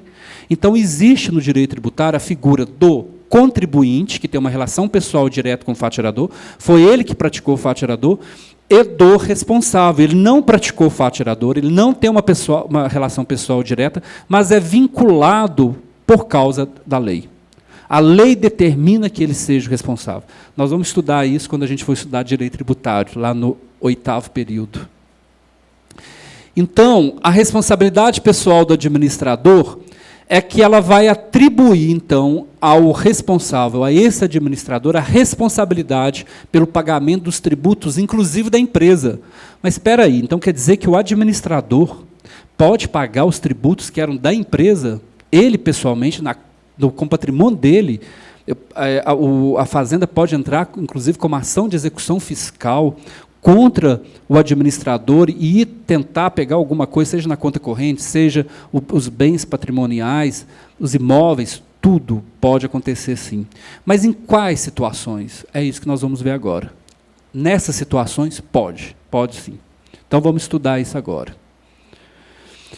Primeiro, gente, é uma questão que veio com o Código Civil, que eu estou estudando já há um bom tempo, e eu estou cada dia mais confiante que isso realmente acontece. Isso não é totalmente pacífico ainda a partir de 2002, que é muito terrível. É aquela questão que nós já vimos da responsabilidade civil, com a introdução do Código Civil. Se o administrador for nomeado em ato separado do contrato social, enquanto ele não levar um instrumento no cartório, ele fica responsável pelas dívidas da empresa. E na minha forma de entender, e aí sim também com estudo que eu acompanho muito do doutrinador Sacha Calmon, Navarro Coelho e Isabel Desi, até eu participei no seminário semana passada e esse assunto realmente foi defendido por eles, eu entendo que realmente isso pode acontecer. E aqui é pior, porque aqui não quer nenhuma ilicitude. Vamos supor, a empresa, 3 meses, ela deixou de pagar o tributo, por algum motivo, e ela não consegue pagar o tributo. A hora que for analisar os contratos, o contrato social da empresa e os atos no cartório, se verificar que o administrador não registrou o ato dele lá, falando que ele é administrador, colocando os poderes dele, o administrador responde pelas dívidas tributárias da empresa, as dívidas não pagas. Gente, isso é terrível para o administrador, ele tem que ficar sabendo disso. Ainda que não tenha havido culpa e nem dolo, ainda que não tenha havido nenhuma ilicitude, para vocês terem uma ideia da responsabilidade do administrador nesse caso. Ainda que ele não tenha praticado nada ilícito, a empresa não pagou o tributo, não tem condições de pagar, por exemplo. O que a Fazenda pode fazer? E ela vai adorar fazer isso em cima dos sócios, em cima do administrador, pessoalmente, na conta bancária dele. Aí eles tentam tudo, né? Conta bancária, os carros, os imóveis, imposto de renda, para ver quais são os bens. É isso que vai acontecer. Então, o administrador tem que saber disso, que é muito importante que ele faça esse instrumento, que ele está sendo nomeado para ser administrador, e que ele leve esse instrumento no cartório e registre lá. E nesse instrumento conste tudo o que ele vai fazer. Porque se, inclusive, ficar de forma geral, a situação para ele é pior. Ok. E qual a segunda responsabilidade que existia até o Código de 2002? É só essa responsabilidade aqui, que é uma responsabilidade prevista no artigo 135 do Código Tributário Nacional, que diz o seguinte, olha o que diz esse artigo. São pessoalmente responsáveis pelos créditos correspondentes às obrigações tributárias resultantes de atos praticados com excesso de poderes, infração de lei, contrato social ou estatutos. Então, o administrador, o sócio, ou qualquer pessoa que exerça a administração da empresa, se praticar atos contra a lei, com excesso de poderes, e contra o contrato social ou estatuto, será responsável pessoalmente. Os diretores, gerentes, representantes das pessoas jurídicas de direito privado. A legislação tributária, como ela é antiga, ela colocou aqui embaixo, diretores, gerentes, não colocou administrador. Porque a legislação foi esperta também nesse sentido, mas na época também não tinha o Código 2002. Pela de 1966, esse Código Tributário. Mas é pior, porque qualquer pessoa que esteja na gerência, obviamente que hoje nós sabemos que só pode ser o administrador, pelo Código 2002, mas qualquer pessoa que praticar atos contrários à lei, ao contrato social, e com excesso de poderes, além dos poderes nomeados a ele, pode responder por dívida tributária. Pode, gente, porque se a empresa pagasse dívida tributária, está tudo resolvido. Mas e se a empresa não pagar? Aí a legislação aí a Fazenda, seja nacional, seja municipal, seja estadual, ela vai analisar o processo. Espera aí, a empresa quebrou, faliu, não tem condições de pagar. Vamos ver se os sócios ou os responsáveis têm que pagar? Vamos. Mas vamos ver então de qual maneira. Não é só assim, quebrou, os sócios respondem. No direito tributário, não. A não ser a exceção que eu acabei de falar. Fora aquela exceção, vamos supor, o administrador fez o dever de casa, foi lá e registrou seu instrumento certinho. Ok, passou na primeira, não vai responder. Limpou a barra dele. Mas vamos ver, então, primeiro a Fazenda vai analisar isso. Vamos ver o primeiro caso. Passou, ele fez o dever de casa. Segundo, vamos ver, então, se ele agiu com atos contrários à lei, ao contrato social ou estatuto. E vamos entender um pouquinho mais como se dá essa responsabilidade tributária, que ela é gigantesca, né, gente? Talvez seja a mais cara hoje no Estado atual brasileiro, porque nós pagamos muito tributo, né? A nossa carga tributária é uma das maiores do mundo, né? Todo mundo sabe bem disso. O problema não é pagar, porque tem países que pagam muito mais, né? O problema é o retorno que se dá ao contribuinte, né? Porque parte dessa carga realmente vai para o ralo da corrupção e uma parte não é aplicada devidamente, né? E com várias distorções que nós temos no nosso sistema tributário, infelizmente, né? Alguns deles é que a tributação ela incide, na sua maioria, sobre o consumo. Com isso, todo mundo paga. Não incide, mas não como deveria incidir, sobre o patrimônio e sobre a renda. São 3 formas de incidir a tributação no Brasil: consumo, patrimônio e renda. Só esses 3 signos. Os tributos todos incidem ou sobre a renda, ou sobre o patrimônio, ou sobre renda, patrimônio e consumo. A nossa legislação tributária ela é quase toda em cima do consumo. Então, tudo, desde a hora que a gente levanta até a hora que a gente dorme, desde a hora que a gente nasce até quando a gente morre, nós pagamos tributo todos os dias. E aí é um problema, porque 70% da riqueza do Brasil está concentrado nas mãos de 10% da população. E, então, os mais ricos não pagam mais, porque não incide sobre a renda deles e não incide sobre o patrimônio deles. Uma vez até um aluno perguntou, mas então quer dizer que não pode ser rico no Brasil, professor? Eu falei, não, a questão não é essa. A questão não é essa. Todo mundo deve procurar, sim, viver e viver com dignidade. Inclusive, o Estado, na Constituição Federal, está estabelecido isso. Todo mundo tem que viver, eu falo isso com meus alunos, não sobreviver, é viver com dignidade. Mas acontece que a justiça tributária ela faz da seguinte maneira: paga mais quem tem mais, paga menos quem tem menos, paga nada quem não pode pagar. Essa é a justiça tributária. E aí os ricos deveriam pagar mais. Os ricos que eu falo são milionários. E não incide, não existe tributos para isso. O imposto sobre grandes fortunas, o IGF, que é da competência da União Federal, até hoje não foi instituído. A nossa alíquota de imposto de renda é 27,5% até para determinado valor, mas e os outros não são tributados. Esta é uma das várias que eu poderia dizer aqui, nefastas consequências da distorção do direito tributário que nós temos no Brasil, né? Mas aí seria uma outra oportunidade para eu falar mais sobre isso, porque senão eu deixo meu tema aqui para trás. Gente, acontece que no direito tributário, para a configuração da responsabilidade pessoal do administrador, no direito tributário é necessária a conduta dolosa, a não ser no caso que eu falei anteriormente. Ou seja, a diferença do dolo e da culpa é que todos os dois houve a prática da ação. Todos os dois eu tirei. E todos os dois eu matei. Acontece que eu tenho que analisar no dolo, é o resultado. Eu quis, a intenção. Eu matei porque eu quis, eu tirei porque eu quis. O outro, eu não quis o resultado, eu não esperava o resultado. É a culpa. Eu estava limpando uma arma e disparou. Eu não tive a intenção. Então, essa é a diferença do dolo e culpa no direito brasileiro, sendo que a culpa é por negligência, imprudência e imperícia.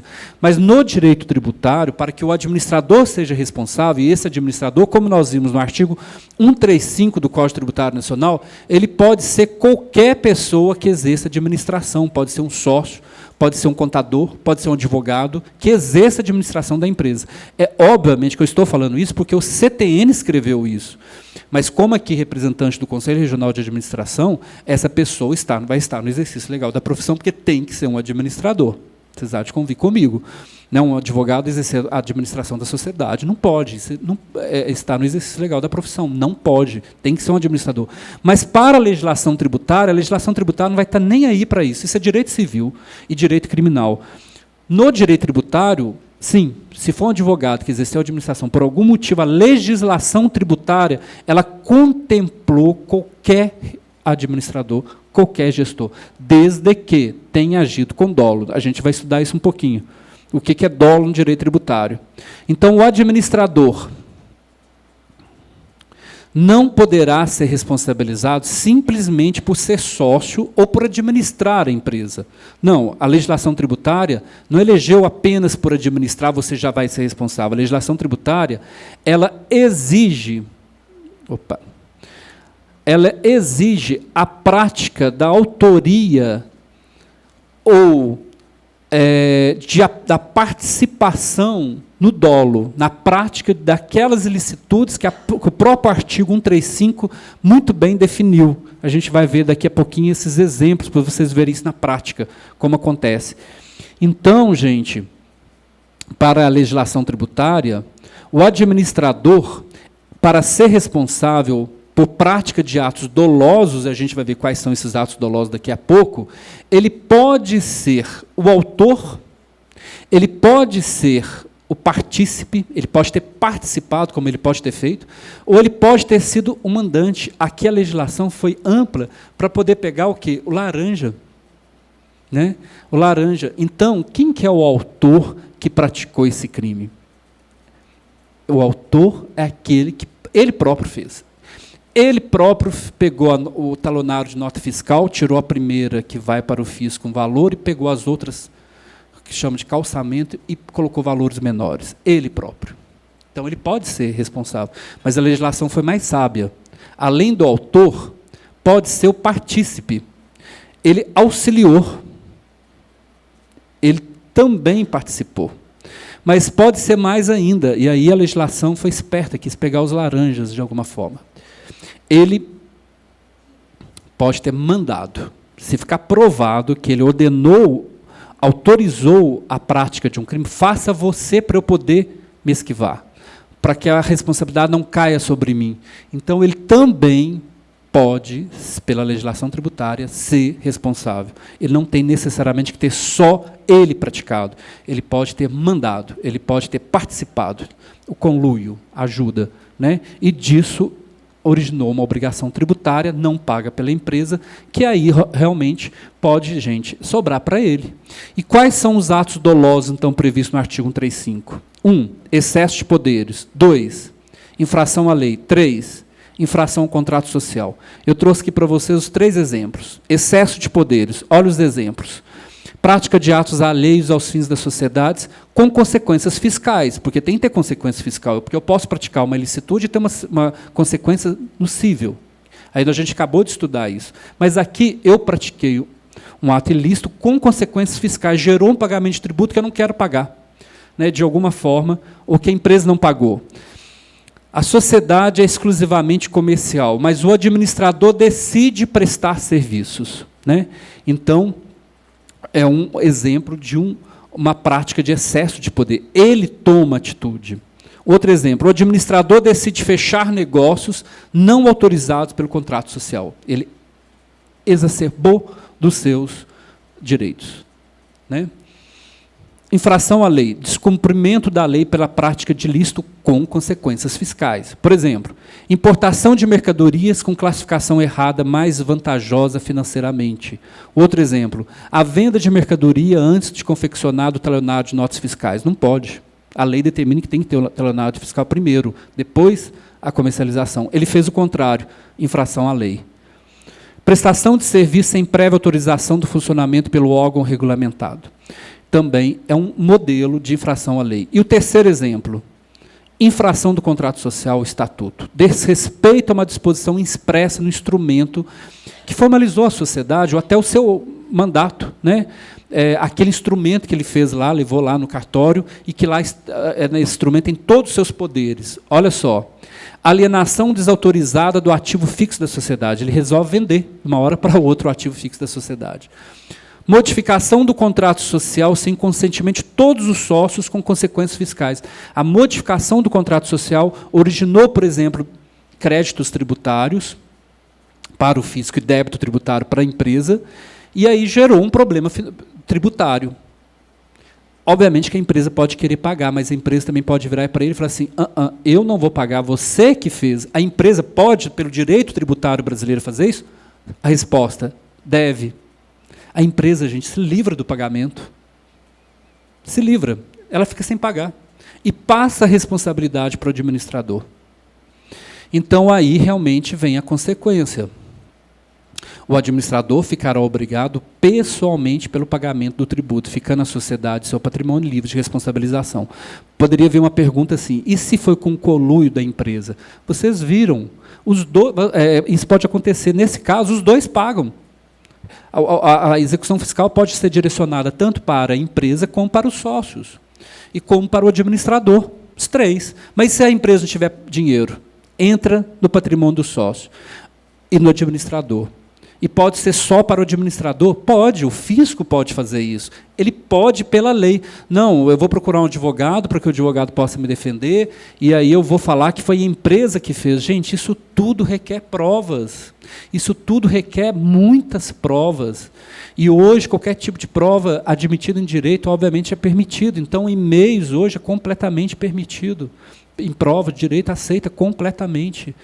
Né? Então, é muito importante a atividade do administrador no seu dia a dia para a sua própria segurança. Não fazer nada errado. Inclusive, nem amando, porque pode sobrar para ele. Isso pode, porque a lei determina que sim. Obviamente que isso tem que ser apurado num processo administrativo. E aí vem consequências de como a CDA vai ser feita, se já coloca o nome da sociedade, dos sócios ou do administrador de uma vez, ou se vai redirecionar uma eventual execução fiscal. Por exemplo, isso a gente vai estudar muito lá no direito, é muito próprio do direito, depois que alguém quiser conversar comigo pessoalmente sobre isso, eu posso explicar melhor. Mas o redirecionamento é, a ação foi contra a sociedade. Lá pelas tantas da execução fiscal, às vezes milionárias, verifica que houve uma prática de uma ilicitude dos sócios ou do administrador. A pergunta é, a administração pode, depois de ter ajuizado a ação, voltar-se contra o administrador? Né? A resposta, sim, pode. Mas aí tem questionamentos que os advogados vão fazer, porque há um entendimento de que deveria ter primeiro tido um processo administrativo para apurar as provas. Porque pode ser fácil, como pode ser difícil. Realmente, houve a prática de um ato ilícito pelo sócio?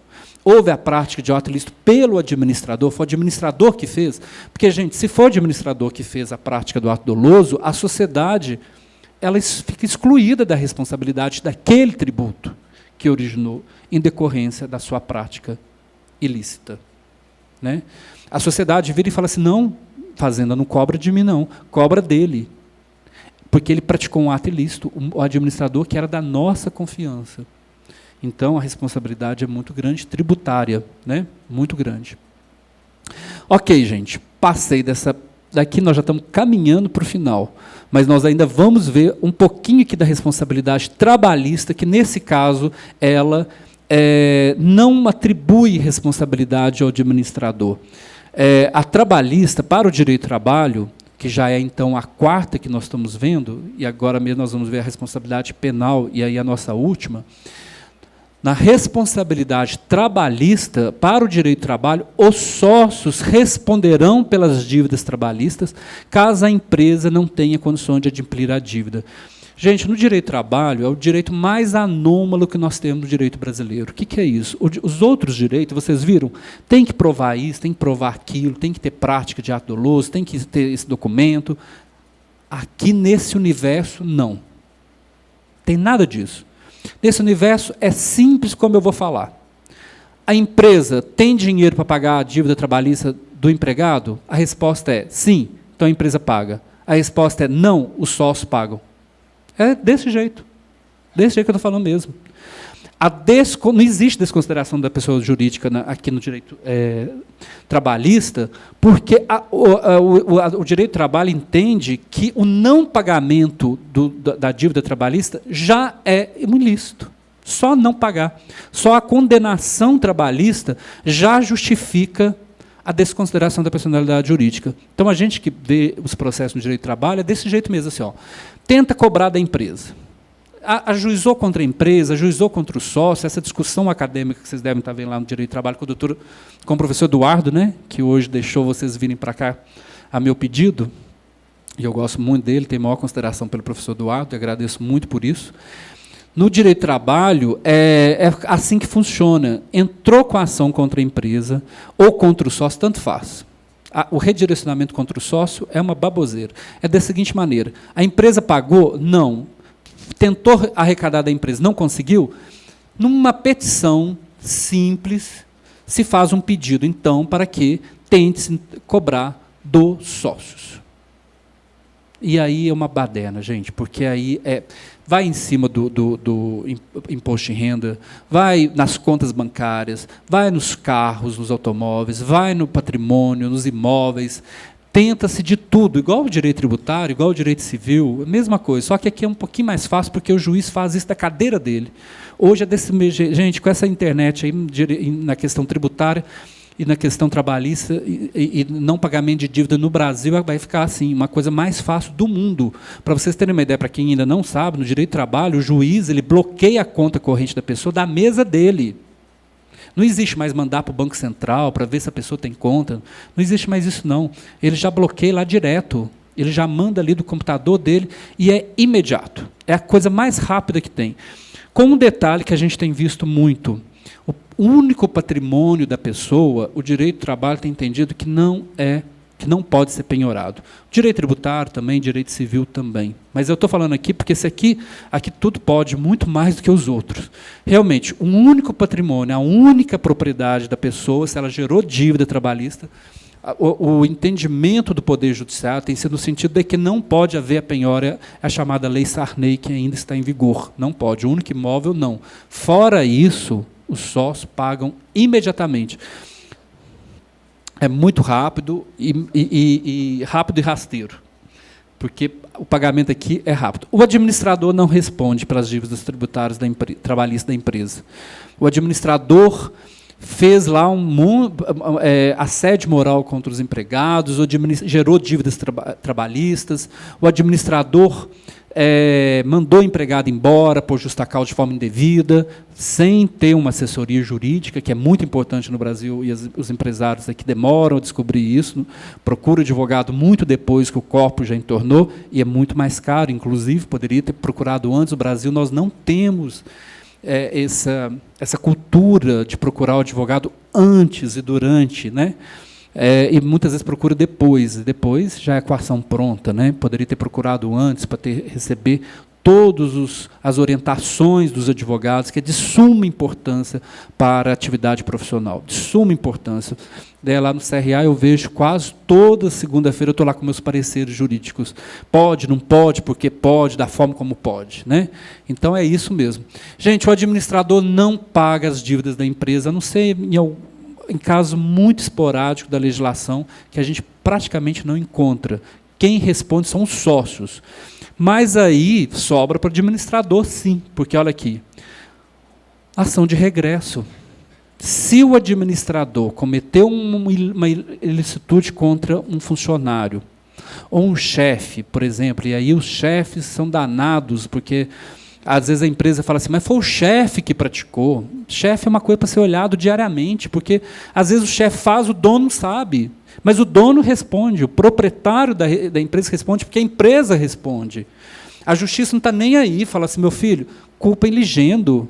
Você escolheu alguém para administrar para você, a culpa é sua, culpa em ligendo. Nesse aspecto, eu entendo que a culpa em ligendo está totalmente em vigor. Em alguns outros, eu acho que ela foi, inclusive, revogada. Mas, nesse caso, eu entendo que é culpa em ligendo. Eu elegi alguém que eu não tinha confiança, então. A Justiça do Trabalho não está nem aí. Mas eu vou, então, atribuir o assédio ao chefe do setor. A Justiça do Trabalho não está nem aí. Foi a empresa que cometeu. Para a Justiça do Trabalho, não importa se foi o chefe, se foi o administrador. Agora, eventualmente, a empresa pode entrar com uma ação de regresso contra o administrador? Eu acho isso totalmente possível, desde que, gente, haja prova. Tudo no direito tem que ser prova. O direito ele cria, né, recria de novo o universo que aconteceu. Acabou de ter uma batida de carro ali fora. Daqui 1 mês, daqui 3 meses, daqui 4 meses, eu vou recriar essa situação de novo. E aí pode ser invertida a realidade. A verdade é uma coisa totalmente relativa, né? E para o direito isso é complicado. Mas então tem que ter provas. Se tiver provas, eu entendo que isso é totalmente possível. Ok. Gente, eu trouxe aqui uma jurisprudência trabalhista. Olha só, assim não há que se falar em limitação da responsabilidade à cota da participação social, uma vez que a responsabilização dos sócios por atos praticados em violação à lei ou contrato é solidária, pessoal e ilimitada, em face do prejuízo ocasionado ao trabalhador. Aí é uma decisão do Tribunal Regional do Trabalho de Santa Catarina. Aqui uma outra jurisprudência também do direito do trabalho que nós trouxemos para vocês. Sócio de sociedade por cotas de responsabilidade ainda era esse nome, sócio de responsabilidade por cota limitada, que agora é só sociedade limitada. Não existe mais sócio de responsabilidade de cota por responsabilidade limitada, agora é só sociedade limitada. Os sócios que se retirarem da sociedade, após plena ciência da propositura de demanda trabalhista, ingressaram em outra empresa, de que constituem os únicos sócios, persistem suportando responsabilidade patrimonial pelas dívidas contraídas da empresa de que se afastaram, mesmo que já integralizado capital social. Olha para vocês verem onde que a jurisprudência trabalhista vai. O sócio fecha uma empresa com dívidas trabalhistas, deixa para lá e abre uma outra. Aí a Justiça do Trabalho está falando assim, responde do mesmo jeito, ainda que tenha sido uma outra empresa. Não tem problema nenhum para o direito do trabalho. O direito do trabalho ele é anômalo, completamente diferente do direito brasileiro. Ele é rígido mesmo. É uma decisão do Tribunal Superior do Trabalho. Já é lá em Brasília, praticamente a última instância do direito do trabalho, para ver como o direito do trabalho realmente é sério. Uma outra jurisprudência aqui trabalhista. É um recurso de revista, também vai ser no TST. Partindo da premissa de que os créditos trabalhistas, ante a natureza alimentar de que são revestidos, são privilegiados e devem ser assegurados à moderna doutrina e jurisprudência, estão excepcionando o princípio da responsabilidade limitada do sócio, com fulcro na teoria da desconsideração da personalidade jurídica, de forma que o empregado possa, verificada a insuficiência do patrimônio societário, sujeitar à execução os sócios individualmente considerados. É uma decisão também do TST. Gente, a responsabilidade criminal, que é a nossa última, e aí nós já estamos caminhando para o encerramento, é a mais rápida, porque a responsabilidade criminal é imposta pelo preceito do direito penal sujeito à sanção por fato delituoso. Entre as condutas geralmente ocorridas no âmbito das empresas cuja criminalização tem gerado questões referentes à responsabilidade penal, destacam-se as relativas à degradação do meio ambiente, a sonegação de tributos considerados apropriação indébita. Eu trouxe aqui para vocês uns artigos, eu vou só falar rapidamente.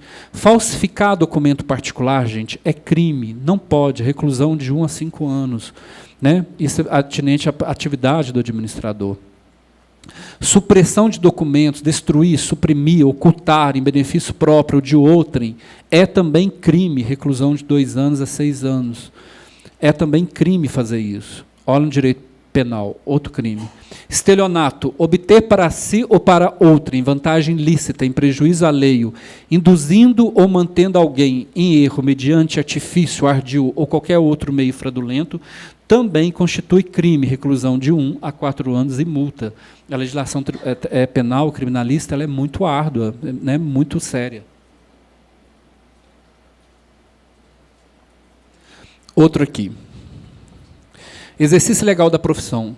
Eu já tinha falado, exercer a profissão ou atividade econômica ou anunciar que a exerce sem preencher aquelas condições, quais são?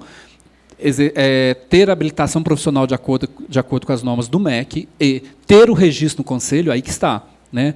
Se o CRA fizer uma fiscalização lá, muito bem feito pelo gerente Gilmar, que está aqui presente, e lá descobrir um administrador, uma pessoa que está no exercício legal da profissão, pode abrir um processo criminal contra essa pessoa, né? Porque é crime, inclusive da prisão. Eu trouxe aqui uma jurisprudência seguinte, envolvendo direito penal, criminal. Utilizando essa conta corrente, um tal de Eliseu lançava créditos inexistentes, isto é, sem comprovantes a seu favor, valores estes que eram posteriormente levantados através da emissão de cheques emitidos por ele, os quais eram pagos através do caixa ou liquidados através da compensação. Ele criava créditos e compensava. Condenação, 2 anos e 4 meses de reclusão em regime aberto e a 30 dias multa. Então, realmente teve a condenação por causa dessa prática que pode ser atribuída aí a um administrador. Né? Processual, penal e previdenciário. Apropriação indébita, sentença condenatória, responsabilidade penal do administrador, gestor, é um habeas corpus, meus alunos já estudaram o que é o habeas corpus no semestre passado. Substitutiva, apelação, impossibilidade.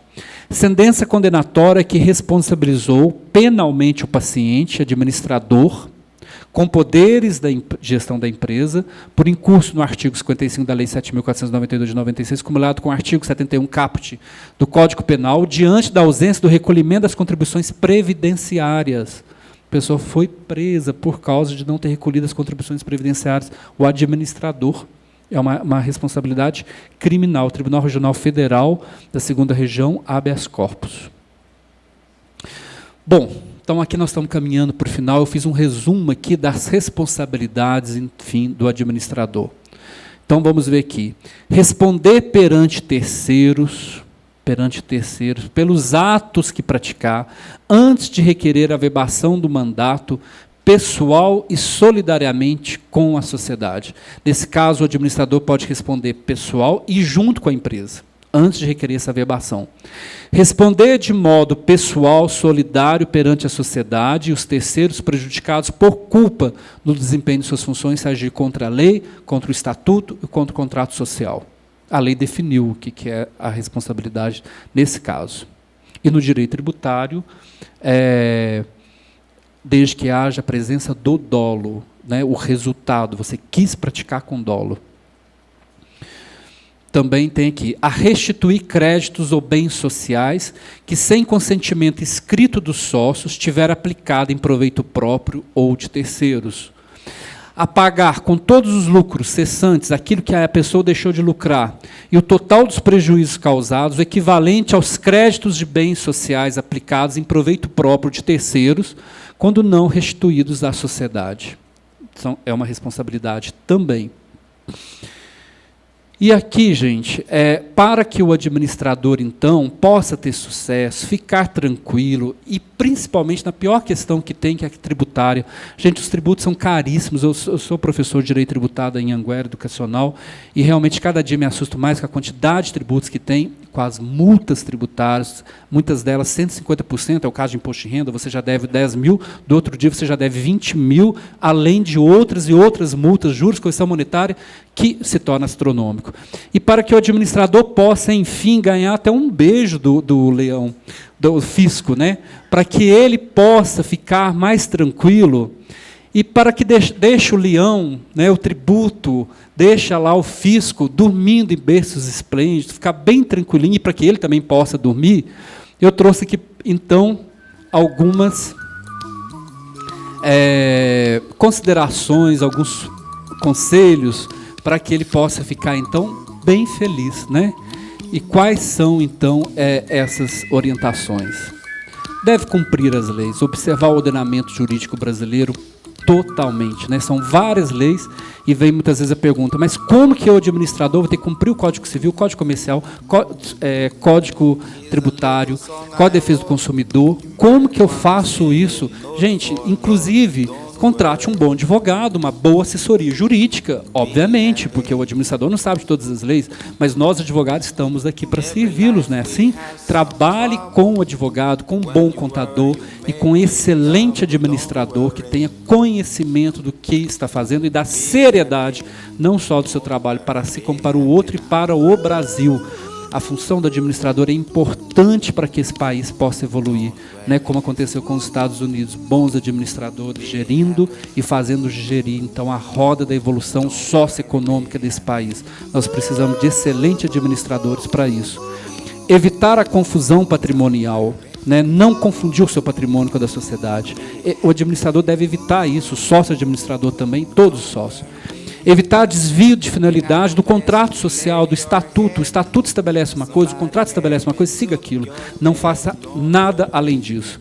Manter-se nos limites do contrato social, obviamente. Sujeitar-se às condições do seu mandato, né? Estabelecer quais são as suas atribuições, os seus poderes, o que ele vai fazer na empresa, né? Quais são os seus poderes.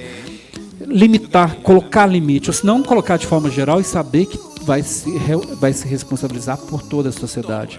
Sujeitar-se às condições do seu mandado, agir com responsabilidade ética, seguindo inclusive a ética da administração, deve sempre se pautar pelos deveres de diligência e lealdade, averbar o instrumento de nomeação quando nomeado e separado junto ao contrato social de suma importância tanto para o direito civil, obrigações civis, como para o direito tributário, uma vez que um grande doutrinador mineiro, né, Sacha Calmon, defende, juntamente com Isabel Desse, os grandes e maiores tributaristas brasileiros, a opinião de que, inclusive em débitos tributários, a empresa responde e também o sócio e o administrador responderão pelas dívidas contraídas para a empresa até que a averbação ocorra no cartório. Uma coisa simples, um ato bobo que pode gerar uma responsabilidade gigantesca.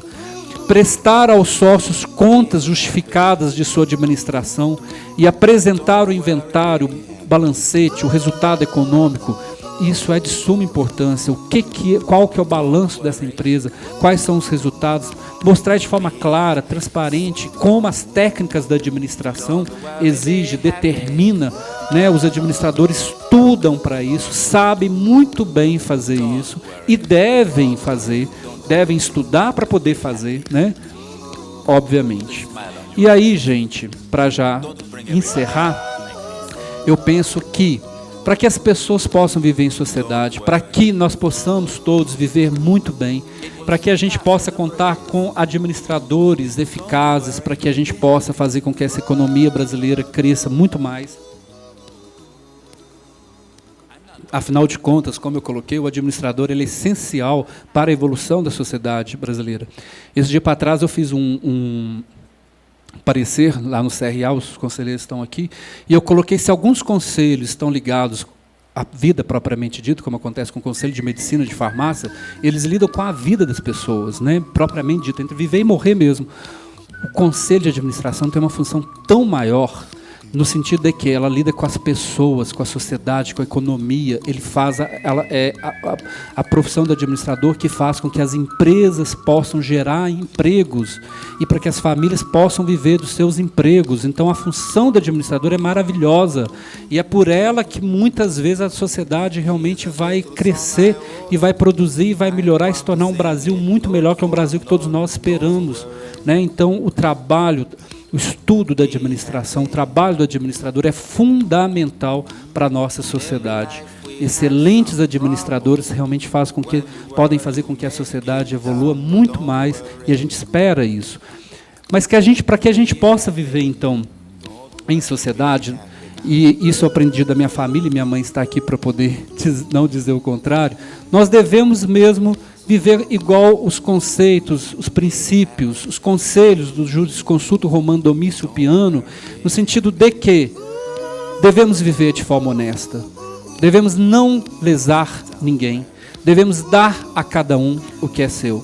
Dessa forma bem simples, assim nós estaremos agindo de acordo com a lei. Muito obrigado, espero que eu tenha trazido para vocês alguns dos meus conhecimentos adquiridos durante anos trabalhando no Conselho Regional de Administração, como professor da Anhanguera, como professor da PUC, pós-graduação em Direito do Trabalho, como administrador,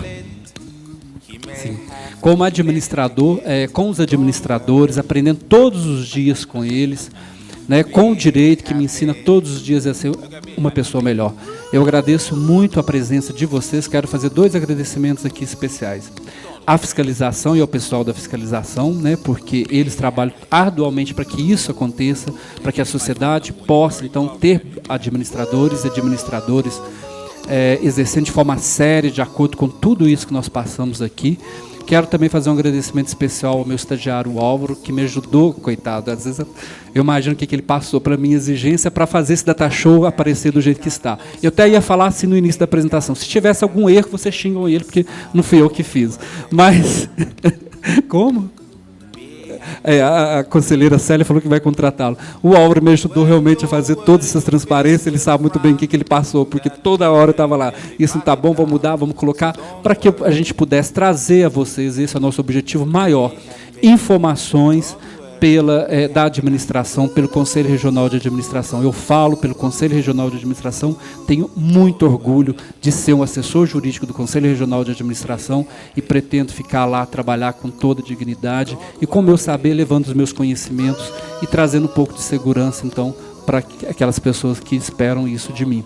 Muito obrigado, obrigado a nós do Conselho Regional de Administração. É uma honra tê-los recebidos aqui e que nós possamos encontrar outras oportunidades. Meus alunos já vão estar lá quarta-feira que vem, porque amanhã não vai ter aula, mas quarta-feira que vem eu estarei lá e numa próxima oportunidade nós podemos trazer aqui outros assuntos.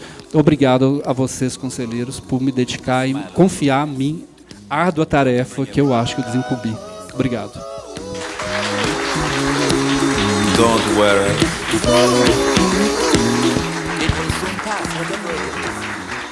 E por final, obrigado à minha mãe que veio lá de Campos Gerais só para ver a minha apresentação. Uma salva de palmas para ela, que ela merece. Senhoras e senhores, agradecemos a brilhante palestra, a brilhante apresentação do advogado Abel Chaves Júnior e convidamos a presidente do CRA-MG, administradora Sônia Ferreira Ferraz, para voltar ao palco e fazer a entrega de uma homenagem ao palestrante em nome do CRA-MG.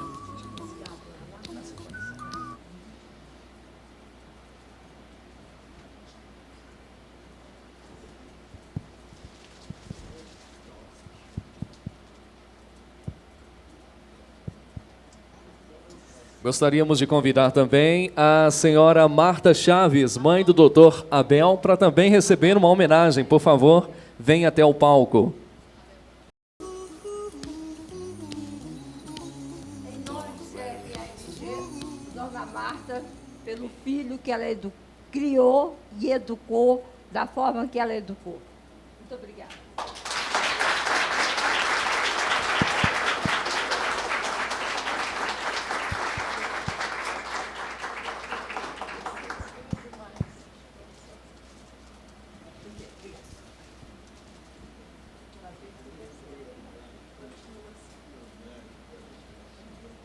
Senhoras e senhores, agradecemos a presença de todos, agradecemos também o apoio do Conselho Regional de Administração do Rio de Janeiro, a equipe técnica que está fazendo a transmissão ao vivo. Em breve, a gravação estará disponível também na internet. Em nome do CRA-MG, agradecemos a presença de todos que fizeram deste um grande momento e os convidamos para o coquetel que será servido no foyer deste auditório. Tenham todos uma boa noite, um bom descanso. Mais uma vez, muito obrigado.